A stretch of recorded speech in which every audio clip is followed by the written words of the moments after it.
We are at the car wash. It's one of the ones that is tall enough for the van. We're going to try to clean the exterior where I think all of the sensors and cameras are, in the hopes that that takes care of this problem, because if not, then I'll have to take the van in to get it assessed to figure out why the cameras or sensors are offline.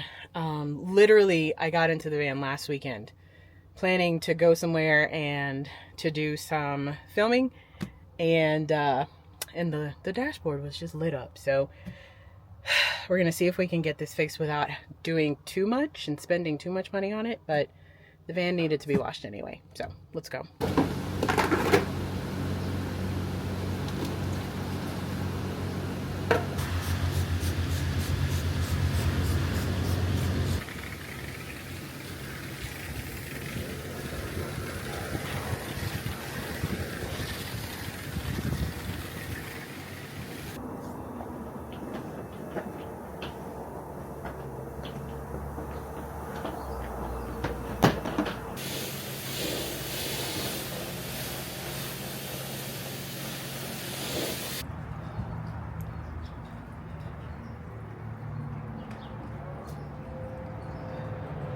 All right, let's see.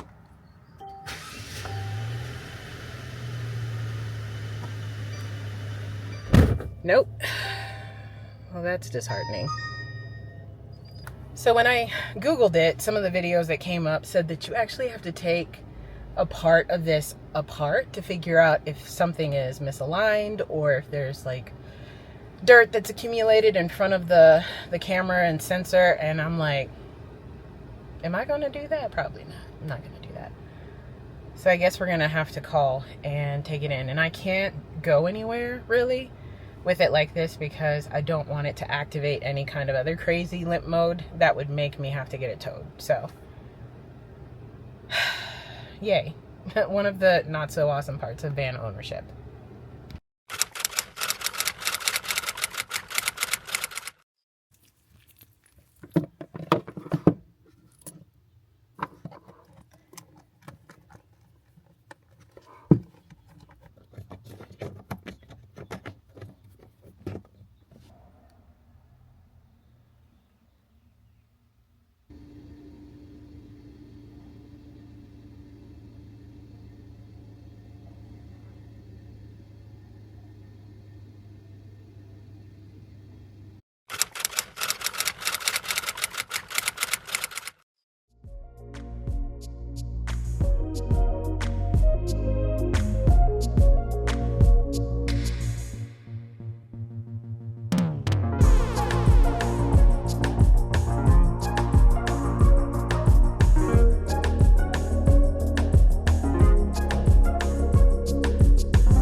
Y'all, I don't know how people that don't have really good paying jobs afford vans like this. That was a $900 and I think $50 fix. Holy cow. That was a bitter pill to swallow. And I say that as somebody who has a job that allows them to set aside money for van maintenance, insurance, all of that good stuff. Like, how do y'all do it? How do you do it? My goodness. And it's not like it's something that I could have fixed myself. There's no way. You got to pull things apart. You have to figure out what sensor is going. Well, I knew what sensor is going off. Thanks to this OBD2 reader that I got.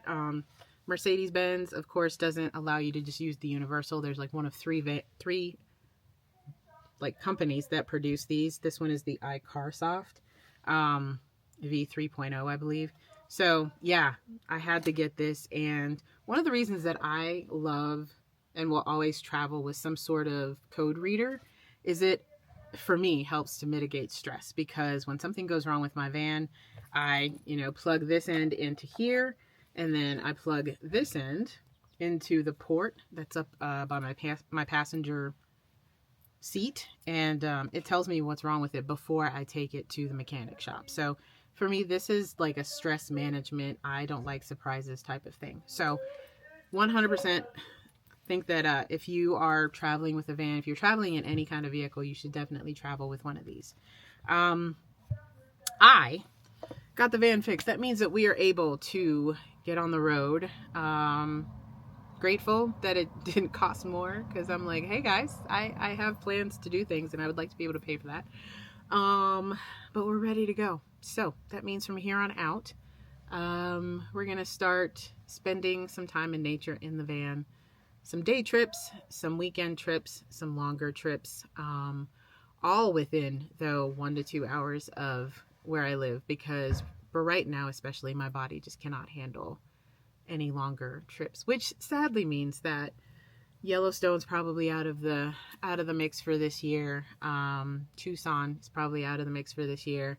The Grand Canyon is probably out of the mix for this year, and I'm not quite sure how I'm gonna get home.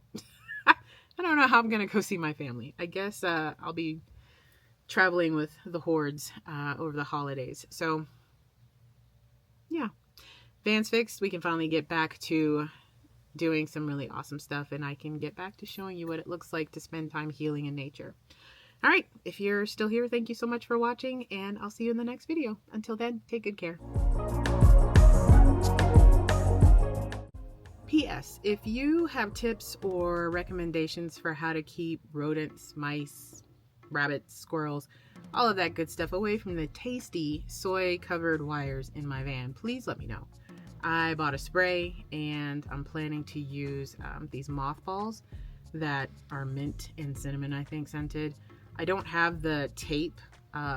There's like a capsation tape, I think. I don't even know if I said that right. You know what I'm talking about. There's a tape that you can wrap around your wires that makes it like spicy to the taste, and so they don't chew it. I can't get under there and wrap everything in that. So if you have recommendations, please let me know. Help. All right, bye.